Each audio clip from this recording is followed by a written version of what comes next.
những nét văn hóa độc đáo rất riêng thu hút khách thập phương đến với nghĩa lộ Mường Lò. Đặc biệt là 6 điệu xòe cổ,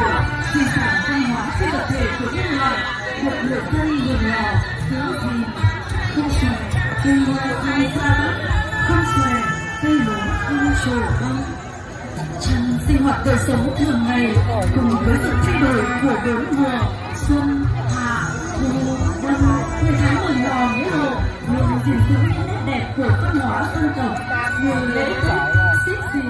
tư bạc, xây mường, cúng thành hoàng làng và các hoạt động lễ hội, đặc biệt là lễ cưới hỏi của người Thái Đen,